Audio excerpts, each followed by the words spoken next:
ভারতের আশীর্বাদে বা দিল্লির আশীর্বাদটা কি খুব জরুরি বাংলাদেশের ক্ষমতায় থাকার জন্য বা আসার জন্য বা রাখার জন্য? প্রথম কথাটা কি ছিল? প্রথমটা ছিল হচ্ছে যে বিএনপির সাথেও কি একই রকম সম্পর্ক? বিএনপি কেও কি ভারতে কি রেগুলার? এটা জি না, এটা আমি বলছি বিএনপির সঙ্গে আমি তো 96 থেকে একেবারে সরাসরি পার্লামেন্ট মেম্বার হিসেবে সকলকেই দেখেছি। বিএনপিও ক্ষমতা এসেছিল, বিএনপির সঙ্গে ওদের সুসম্পর্ক ছিল এবং এখনো আমি যতটুকু দেখেছি লাস্ট পর্যন্ত তারা বিএনপির সঙ্গে সুসম্পর্ক রাখার চেষ্টা করছে, এখনো রাখছে।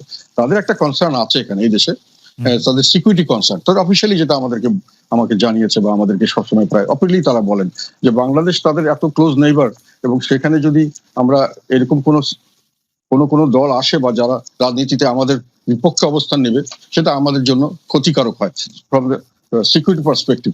ওই জন্য তারা চায় যে এমন গভর্নমেন্ট আসুক যারা অন্তত পক্ষে এইসব বিষয়ে আমরা নিশ্চিন্ত থাকতে পারি যে ওখান থেকে আমাদের ইনফিল্ট্রেশন হবে না, যেটা আগে হয়েছে। যেহেতু উলফার ব্যাপারে তারা অনেক সময় ডিস্টার্ব ছিল, তো এইসব কারণে তারা চাচ্ছিল এবং তারা বিএনপির সঙ্গেও এগুলো ব্যাপারে বিভিন্ন সময় আলাপ করেছিল এবং আমার জানা মতে বিএনপিও অনেক ক্ষেত্রে তাদের সাথে এগুলো ব্যাপারে একমত হয়েছিলেন।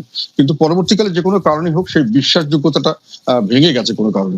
এটা ওনারা ভালো বলতে পারবেন। এটার ব্যাপারে আমি ডিটেলটা আমি ওনাদের ব্যাপার কেন হয়েছে কি হয়েছে আমি জানি না। ওনারা ভালো সম্পর্ক এখন রাখছেন কিনা বা আমাদের মতো তাদের একই সম্পর্ক কিনা সেটাও আমি জানি না। তবে আমি যতটুকু জেনেছি সেটা বললাম যে ওনাদের ভালো বিএনপি সম্পর্কে ওনাদের যথেষ্ট সফট কর্নার আছে আমার কাছে মনে হয়েছে।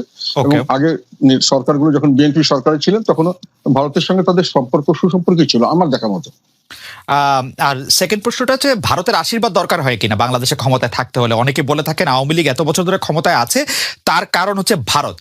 এমনকি আমি যখন আপনাকে ইন্টারভিউ করেছিলাম আপনি কিন্তু বাংলাদেশের পররাষ্ট্রনীতি টুয়ার্ডস ইন্ডিয়া এটা নতজানু পররাষ্ট্রনীতি কিনা আমার এই প্রশ্নের জবাব আপনি বলেছিলেন যে অবশ্যই আপনি মনে করেন যে এটি একটি নতজানু পররাষ্ট্রনীতি। তবে শুধু ভারতের ক্ষেত্রে না, অনেকের ক্ষেত্রে এই কথা বলা যায় যে বাংলাদেশ আসলে সব ক্ষেত্রেই।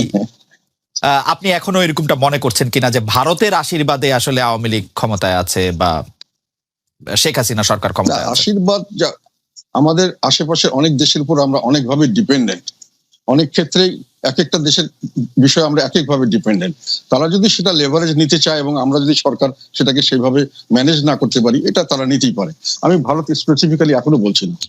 আমাদের যেমন চীনের উপরে অনেক ব্যাপারে আমরা ডিপেন্ডেন্ট, আমরা এখন মিডল ইস্টের উপরে বিরাটভাবে ডিপেন্ডেন্ট। ওরা বিভিন্ন সময় বিভিন্ন বিষয় যদি তারা ইনফ্লুয়েন্স করতে চায় এটা ইনফ্লুয়েন্স করার সুযোগ আছে। আমাদের ইকোনমি অনেক ক্ষেত্রে আমেরিকার উপরে অনেক ক্ষেত্রে ডিপেন্ডেন্ট, ইউরোপিয়ান ইউনিয়নের উপর ডিপেন্ডেন্ট।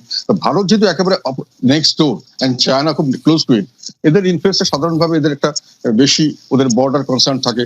ওদের আবার চায়নার সঙ্গে ভারতের একটা সম্পর্কের টানাপোড়েন আছে। এইসব বিষয়ে তারা বাংলাদেশকে একটু দেখতে চায় যে বাংলাদেশ যেন আমাদের বিপক্ষে অবস্থান না নেয়। এটা ভারতও যেমন চায়, চায়নাও তেমন চায়। রাশিয়াও এখন আজকাল কিছু বেশ, তবে রাশিয়া আগে ওরকম বড়সড় ভাবে আসে না। এইসব কারণে এইসব কনসার্ন আসে তাদের। তবে তাদের সমর্থন ছাড়া ক্ষমতা আসতে পারবে না এটা আমি মনে করি সঠিক নয়। যদি কেউ এই ধরনের নতজানু হতে চায় সেটা তো তাদের রাজনৈতিক প্রজ্ঞার অভাব অথবা তাদের নিজস্ব প্রোগ্রাম আমি মনে করি। সত্যিকার অর্থে এটাকে আমি মনে করি না যে একেবারে এটা মাস্ট। আচ্ছা, আপনি নির্বাচনের আগে এক সাক্ষাৎকারে বলেছিলেন, মানে ইনসিডেন্টালি সে সাক্ষাৎকারটাও আসলে আমাদেরকেই দেওয়া, যে এই নির্বাচনের ফলাফলটা বাংলাদেশের রাজনীতির জন্য খুব গুরুত্বপূর্ণ। কারণ যারা এই রাজনীতিতে হারবে বা যে এই নির্বাচনে হারবে তাদের অস্তিত্ব থাকবে না, তারা রাজনৈতিক অস্তিত্ব হারাবে এবং যারা তাদেরকে সমর্থন করবে অর্থাৎ হারু পার্টিকে যারা সমর্থন করবে তারাও আসলে রাজনৈতিক অস্তিত্ব হারাবে। আমাদের প্রশ্নটা একটু বড়। আমি বলতে চাই যে এই নির্বাচনে আসলে কে জিতলো কে হারলো এবং এটা যদি আপনি আমাদেরকে একটু বলেন, এবং রাজনৈতিক অস্তিত্বের প্রসঙ্গে আপনি 25শে মার্চ 2024 সালে কি বলছেন সেটার দিকে আমি একটু নজর করছি। কারণ আপনি বলছেন, আমি আপনাকে কোট করছি, বর্তমানে আওয়ামী লীগ রাজনৈতিক দল হিসেবে অস্তিত্ব হারিয়ে ফেলেছে বলে আপনি মন্তব্য করেছেন। আপনি বলেছেন শুধু সরকার হিসাবে আওয়ামী লীগ ঠিক আছে, রাজনৈতিক দল হিসাবে আওয়ামী লীগের যে চরিত্র হওয়ার কথা তা থেকে তারা দূরে সরে গেছে, সামনের দিকে পাপেট অর্থাৎ পুতুল ছাড়া রাজনৈতিক দল থাকবে কিনা তা নিয়ে সন্দেহ সৃষ্টি হয়েছে। আপনি আগে বলেছিলেন যে যারা হারবে তাদের রাজনৈতিক অস্তিত্ব থাকবে কিনা সেটি নিয়ে সন্দেহ আছে।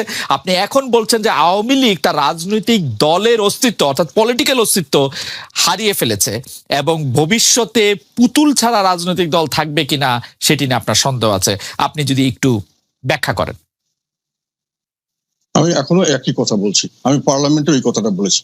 আমি পার্লামেন্টে বলেছি যে এই নির্বাচনের পরে জিতেছে হলো সরকার বলা যায়, বা কিছুটা হলো দলীয়ভাবে আওয়ামী লীগ, কিন্তু রাজনীতিক ক্ষতিগ্রস্ত, মানে রাজনীতির ভবিষ্যৎ যেটা আমি বলতে চাইছি, এখনো এটা বলছি, আমি স্ট্রংলি বলছি যে রাজনীতি বলতে যেটা আমরা বুঝি, রাজনৈতিক দল এবং তাদের একটা গণমুখী কিছু কর্মসূচি এবং কিছু আদর্শ থাকবে। সেই ধরনের রাজনৈতিক দল যাদের জনসমর্থন থাকবে, তারা সামনের দিকে যে প্রক্রিয়া এখন আমরা চলে গেছি নির্বাচনের পরে, এবং এটা যদি চলতে থাকে তাহলে এইগুলো রাজনৈতিক দল বিলীন হওয়ার সম্ভাবনা আছে। এবং এবং শুধু সেটা নয়, আমি এখন আবার বলছি, আমি মনে করি যে আওয়ামী লীগ তার রাজনৈতিক চরিত্র হারিয়েছে, কারণ তাদের সত্যিকার অর্থে এখন আমার নিজের ধারণা মতে, এটা হচ্ছে আমার ধারণা, এটা আমার নিজস্ব স্টাডি থেকে আমি বলছি, সেটা আওয়ামী লীগ এখন নিজস্ব রাজনৈতিক অস্তিত্ব বলতে আমি মনে করি রাজনৈতিক একটা চরিত্র তাদের থাকার কথা। তারা যেগুলো চরিত্র বলে এগুলো কোনোটাই তারা ফলো করে না, তাদের কর্মসূচি দিয়ে সাপোর্ট করে না। যেমন স্বাধীনতার পক্ষে বলে, এটা নিয়ে কয়েকদিন আগে আমেরিকান একটা ইয়েতে তাদের আইনের স্বাধীনতা, রাজনৈতিক স্বাধীনতা, তারপরে অর্থনৈতিক স্বাধীনতা, এগুলো তারা নিম্নগামী। সার্বভৌমত্বের ব্যাপারে ওইভাবে বলা যায় না, তবুও আমি মনে করি দেশের মানুষের কাছে যদি প্রশ্ন করা যায় যে তারা ওই স্বাধীনতা কতটুকু রক্ষা করছেন, এই ব্যাপারেও তাদের ফেভারে খুব বেশি আসবে না। তারপরে তারা যেটা বলেন যে ওই আমাদের স্বাধীনতার পক্ষে এবং কিসের এটা মুক্তিযুদ্ধের পক্ষে, এটা একটা ডাহা, একটা উল্টো কথা। এটা আমি মনে করি তারা একেবারে সম্পূর্ণভাবে মুক্তিযুদ্ধের বিপক্ষে শক্তি। কারণ মুক্তিযুদ্ধ করা হয়েছিল আমাদের দেশের বৈষম্য বিরুদ্ধে, এটা সংগ্রাম ছিল, যেটা ভাষা আন্দোলনের মাধ্যমে, এটা বৈষম্য, ঢাকা দিয়ে ভাষা দিয়ে আমাদেরকে বৈষম্য করা হতো। ভাষা যদি আমাদের রাষ্ট্রভাষা আমাদের লোকদের না হয়, তাহলে আমরা চাকরি বাকরিতে বৈষম্য শিকার হতাম। সেই জন্যই যুদ্ধটা হয়েছিল, তাদের সঙ্গে সংঘর্ষ হয়েছিল, আন্দোলন হয়েছিল, মানুষের জীবন দিয়েছে। ভাষা ব্যবহার করে আমাদেরকে বৈষম্য করা হতো। তবে 6 দফা যখন দেখা হলো, তখনও 6 দফার উদ্দেশ্য ছিল স্বাধীনতার নয়, 6 দফা ছিল আমার বৈষম্য মুক্তি চাই। তখন এটা হলো না, অ্যাটাক করা হলো, তখন জনগণ সিদ্ধান্ত নিল আমার একটা নিজস্ব দেশ চাই, সেই দেশটা হবে প্রজাতন্ত্র, এটা সবচেয়ে বড় কথা, প্রজাদের দেশ হবে, যাতে করে আমি বৈষম্য মুক্ত সমাজ করতে পারি, যেটাতে করে আইনের শাসন এবং ন্যায় বিচার ভিত্তিক সমাজ করতে পারি। ফলে এইটাই ছিল মুক্তিযুদ্ধের আর স্বাধীনতা যুদ্ধের চেতনা। আমি প্রজাতন্ত্র চাই, আমি রাজতন্ত্র চাই না। সেখানে প্রজারা হবে দেশের মালিক, প্রজারা তাদের প্রতিনিধি ঠিক করবে, তারা তাদের প্রতিনিধিদেরকে তাদের কথা মতো চলতে বাধ্য করবে, না চললে তাদেরকে পরিবর্তন করবে। এখন আওয়ামী লীগ এগুলো সবগুলো ভায়োলেট করছে এবং তারা বৈষম্য সৃষ্টি করছে বিভিন্নভাবে, আওয়ামী লীগ, নন আওয়ামী লীগ, এবং তাদের বিভিন্ন ক্যাটাগরি করছে। তারা মুক্তিযুদ্ধের যে স্বাধীনতা যুদ্ধের প্রজাতন্ত্র, এখন প্রজাতন্ত্র বলে বাংলাদেশকে ঠিক মতো বলতে গেলে প্রজাতন্ত্র বলা যাচ্ছে না, যেহেতু এটা এখন একটা ডিক্টেটোরিয়াল রুল, স্বৈরতন্ত্র হয়ে গেছে, প্রজাতন্ত্র নয়। মুক্তিযুদ্ধ তারা এটা কিছুই মানছে না। আচ্ছা, আমি এখন বলি, কাজেই তাদের কর্মসূচির সঙ্গে তাদের আইডিওলজি মিলছে না। এখন আমি যেটা বলতে চাচ্ছি, তারা তাদের রাজনৈতিক চরিত্র হারিয়েছে। এখন যেটা তাদের হয়েছে আমার ধারণা মতো, এটা আমি জানি না কে কিভাবে নেবে, এটা আমি it is open for discussion, এটা মানে ক্রিটিসাইজও করতে হবে। সেটা হলো তারা এখন একটা কাল্ট হয়ে গেছে, তারা অ্যাকচুয়ালি কোনো রাজনৈতিক দল নেই। কাল্ট মানে একটা নেতা ভিত্তিক এবং কিছু রিচুয়ালস ভিত্তিক একটা সংগঠন, এবং তাদের খুব স্ট্রিক্ট, কাল্টদের খুব স্ট্রিক্ট দিয়ে থাকতে হয়, যারা নেতার প্রতি আনুগত্য থাকতে হয়, রুলস এন্ড রেগুলেশন খুব স্ট্রিক্ট হয়, এক্সট্রিমিজম হয়, এবং সেটা ওদের মধ্যে দেখা যাচ্ছে।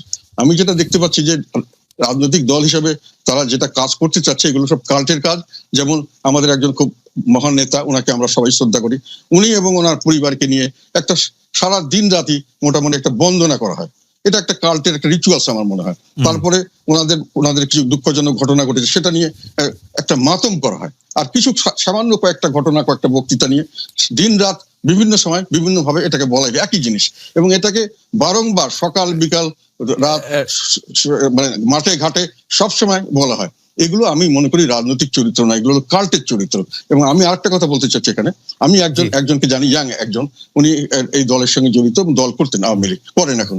উনি এক ভদ্রলোককে খুব পছন্দ করতেন, তার জ্ঞান বুদ্ধি বা সেসব কারণে, এবং উনি যখন দেখলেন যে ওনার দলের শীর্ষ নেতা তাকে পছন্দ করেন না, তখন উনি ওটা থেকে দূরে সরে আসলেন। তার মানে যে কাল্টিজম, মানে ওখানে আমার ব্যক্তিগত বিষয় এখানে আসবে না। তো ফলে এখন যেটা আমি বলতে চাচ্ছি যে রাজনৈতিক বৈশিষ্ট্য থাকছে না, এটা একটা মেশিন হয়ে যাচ্ছে, একটা শাসন যন্ত্র, এবং সেখানে সমস্ত প্রশাসন, সমস্ত বাহিনী নিয়ে একটা শাসন কার্য চলবে, ওই রাজনীতি চলছে। আর একটা কথা বলি, যেখানে রাজনীতি বলতে বোঝা যাচ্ছে প্রজাতন্ত্রের রাজনীতি, সেখানে জনগণের পার্টিসিপেশন ছাড়া সরকারি রাজনীতি মানে যেখানে সরকারি কাজকর্ম বা সরকার পরিচালনা, রাজা কাজ করা হয় সেটা প্রজারা করবে, সেটা যখন প্রজারা সেখানে থেকে দূরে সরে যায়, রাজনীতিকরণ হয়, যেটা আওয়ামী লীগ করছে। ভোটের সময় তাদেরকে আসতে দিচ্ছে না, তাদের কোনোখানে জনগণের কথা শোনা হচ্ছে না, তাদেরকে কথা বলতে দেওয়া হচ্ছে না।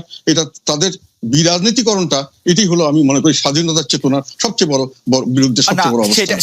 স্বাধীনতা ছিল সেটা আপনি খুবই প্রাঞ্জল ভাষায় আমি একটা প্রশ্ন করতে চাই যে ভারত যে আওয়ামী লীগের সাথে কথা বলে বা জাতীয় পার্টির সাথে সুসম্পর্ক রাখতে চায়, আওয়ামী লীগের সাথে সম্পর্ক রাখতে চায়, ভারত এইখানে pick and choose Awami League এবং জাতীয় পার্টিকেই কেন করে? মানে বিএনপির সাথেও কি এরকম তারা সুসম্পর্ক রাখতে চায় বা তারা এরকম করে পরামর্শ উপদেশ দেয়?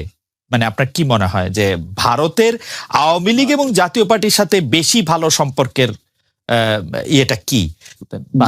বিএনপির রাজনীতিটা, আপনি যে বিষয়টা নিয়ে আসছেন, বিএনপির রাজনীতির কাছে এটা খুব গুরুত্বপূর্ণ বিষয় নয়।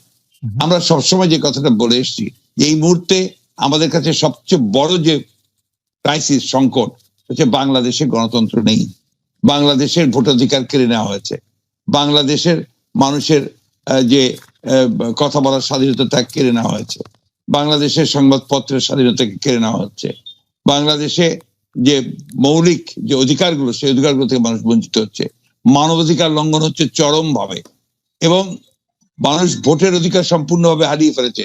সেই ক্ষেত্রে আমরা যদি আপনার ওই পুরনো বিষয়গুলো নিয়ে আলোচনা শুরু করি, তাহলে একটা শঙ্কা থেকে যায় যে মূল জায়গাটা থেকে আমরা দূরে সরে যাব, ডাইভার্সন হয়ে যাবে। সেই বিষয়গুলো নিয়ে আমি আজকে আপনার সঙ্গে কথা বলতে চাই না। আপনি যদি কন্টেম্পোরারি সমস্যাগুলো নিয়ে কথা বলেন, তাহলে আমি অত্যন্ত খুশি হব আপনার সঙ্গে কথা বলতে।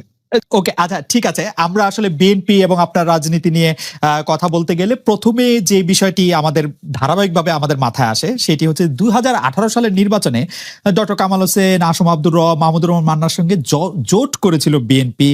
বলা হচ্ছে যে অবহেলা করা হয়েছিল 20 দলকে। রাজনৈতিক সিদ্ধান্ত হিসেবে আপনি এটিকে ভুল মনে করেন কিনা? যদি ভুল হয় তাহলে এর দায়িত্ব আসলে কার? এই বিষয়টা এখন অনেক পুরনো বিষয়, এই আলোচনার মধ্যে আসাটাকে আমি খুব আপনার সমীচীন মনে করি না। কারণ এখন অনেক চড়াই উতরাই পার হয়েছে, অনেক ঢেউ পার হয়েছে, অনেক পানি গড়িয়েছে। এখন রাজনীতি সম্পূর্ণ নতুন প্রেক্ষাপট। এই নতুন প্রেক্ষাপটে আপনি নিশ্চয়ই লক্ষ্য করেছেন যে আমরা যে ডাকটা দিয়েছি, সেই ডাকটা হচ্ছে আমরা এই কর্তৃত্ববাদী ফ্যাসিবাদী সরকারের বিরুদ্ধে একটা জাতীয় ঐক্যের কথা বলেছি, এবং সেটা আমরা যুগপৎ আন্দোলনের মাধ্যমে সেই আন্দোলন শুরু করার কথা বলেছি। ইতিমধ্যে আপনি নিশ্চয়ই বাংলাদেশের রাজনীতি যদি লক্ষ্য করে থাকেন, তাহলে দেখবেন যে আমরা ইতিমধ্যেই প্রায় 25টা দলের সঙ্গে কথা বলেছি। তার মধ্যে বাম আছে, ডান আছে, 20 দল ছিল, তারাও ছিলেন, সবাই ছিলেন। এবং তাদের সঙ্গে আমাদের যে আলোচনাটা প্রাথমিক পর্যায়ে শেষ হয়ে গেছে, সেটা হচ্ছে যে আমরা সবাই একমত হয়েছি যে আমরা যুগপৎ আন্দোলন করব। তো সেই ক্ষেত্রে এই বিষয়টা এখন একটা অতীত চারিতা হয়ে যাবে। আমি মনে করি বর্তমান রাজনৈতিক প্রেক্ষিতে এটা খুব বেশি গুরুত্বপূর্ণ নয়। আচ্ছা ঠিক আছে, তাহলে আমরা একটু বর্তমানে ফিরে আসি। আমরা কি একটু আপনার কাছে জানতে চাইতে পারি যে জামায়াতে ইসলামীর সঙ্গে বিএনপির বর্তমান সম্পর্ক কি? আপনার নিশ্চয়ই মনে আছে যে দৈনিক মানবজমিন পত্রিকায় বলা হয়েছিল যে জামায়াত বিএনপির সাথে সম্পর্ক ছিন্ন করেছে। পরে আবার তারা বলেছে যে না, এরকম কোনো সিদ্ধান্ত নেওয়া হয় নাই। বিএনপির কি এই ব্যাপারে কোনো সিদ্ধান্ত আছে জামায়াতে ইসলামী সম্পর্কে একসাথে চলা না চলা? আপনারা গত 4 বছর ধরে নিশ্চয়ই লক্ষ্য করেছেন যে আমরা গত 4 বছর শুধু নয়, তারও আগে থেকে, ইনফ্যাক্ট আপনার 2015 সাল থেকেই আমরা কিন্তু আপনার আমাদের যে 20 দলীয় জোটের যে অ্যাক্টিভিটিস, সেটা প্রায় বন্ধই ছিল আর কি। আমরা আপনার নিজেরাই গত 4 বছর ধরে বিএনপির আমাদের তরফ থেকেই, দলের পক্ষ থেকেই আমরা আমাদের নিজেদের কর্মসূচি পালন করছি, এবং সেই বিষয়গুলো নিয়ে আমরা কাজ করছি। আপনারা নিশ্চয়ই লক্ষ্য করেছেন যে এখন যেটা আমরা করছি, এই কাটার মধ্যে আমরা যে সমস্ত দলগুলোর সাথে কথা বলেছি, সেই সরকারের কথা আপনারা সবাই জানেন, আমরা সেইভাবে কাজ করছি। আমাদের তো এখন আমরা জোটের কথাটা আমরা এখন বলছি না, এবং জোটের কথা সামনে আসছেও না। আমরা বিএনপি এই আন্দোলন করছি, তার সঙ্গে আমরা আহ্বান জানিয়েছি জাতীয় ঐক্যের।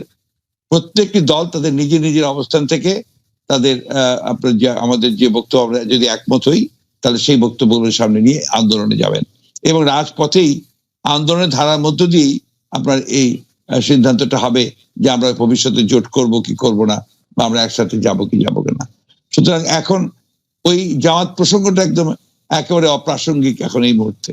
জি, জনাব মির্জা ফখরুল ইসলামকে আমরা যে আপনি যে 25টি রাজনৈতিক দলের সঙ্গে কথা বলেছেন তার মধ্যে কি জামায়াতে ইসলামীর সঙ্গে তার আপনি আলাদা করে কথা বলেন নাই, সেটা কি এই কারণে যে এটি এখন প্রাসঙ্গিক না, নাকি এটি কোনো বার্তা আসলে দিচ্ছে যে আপনারা? না, আমরা আপনার যে সমস্ত দলগুলোর সঙ্গে প্রকাশ্যে কথা বলেছি সেই দলগুলোর খবর আপনারা সবাই জানেন, রাইট। এবং সেই দলগুলোর সঙ্গে আমরা কথা বলেছি। আমরা জামাতের সঙ্গে প্রকাশ্যে কোনো রাজনৈতিক কোনো আলোচনা করি, কোনো সংলাপ করি।